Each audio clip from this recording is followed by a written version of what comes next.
Forced to flee from the threat of violence, thousands in Ethiopia's Tigray region face hunger and lack of shelter. To talk to us further about the humanitarian crisis, joining me now is Chris Melzer. He's from the United Nations Refugee Agency, live from Addis Ababa. Now, let's talk to Chris about the latest situation. Good afternoon, Chris. Thanks for joining the program. Hi, hello. Sorry for the headphones. That's okay. We'll see how we go. Now, despite the increasing brutality of the conflict in Tigray, it's largely been overlooked by the rest of the world, but attention and concern is growing because news of alleged atrocities and a worsening refugee crisis is coming to light. Can you tell us exactly how bad the crisis there is at the moment? Well, we are responsible for the humanitarian side of these crises. So let's talk about hunger. Let's talk about people who don't have shelter. Let's talk about people who are drinking water from puddles because they have nothing else. This is our mandate. This is where we are working on what we try to solve the problem. But yes, of course, we talk to refugees every day, and they are telling us reports about atrocities, about rape, about killings, about abductions. And we are, of course, very, very concerned about these reports, because if these allegations are true, then this would be grave violations of international law.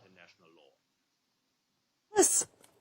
There are 80,000 displaced people. How will the people moving into nearby countries surrounding Ethiopia affect these countries that they're moving into? And what does it mean for the people? Yeah, there are, for example, more than 60,000 people in Sudan now. We try to help these people in refugee camps. And the situation for these people is very dire. But to be honest, the situation is even worse for the so-called internal displaced persons, so refugees who are in their own country, Ethiopians who are displaced within Ethiopia.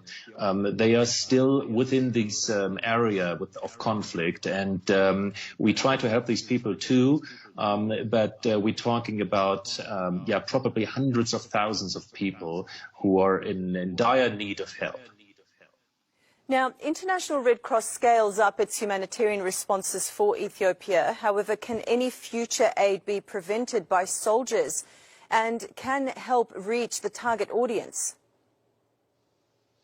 Yes, it can. So while we speak here, for example, a convoy from UNHCR is on its way from Addis Ababa, the capital of Ethiopia, to Mekelle, the capital of the Tigray region. This is a convoy with, we call it non-food items. So let's say sleeping mats, jerry cans, and other things you also need. There are other convoys on the way, so help is possible. But indeed, the challenge is immense. We are talking again about hundreds of thousands of people living in an area where it is not easy to access, actually. But help is possible, although it is indeed a giant challenge for us and all our partners. Hey, Chris, thank you very much for joining us. Thank you for the updates there.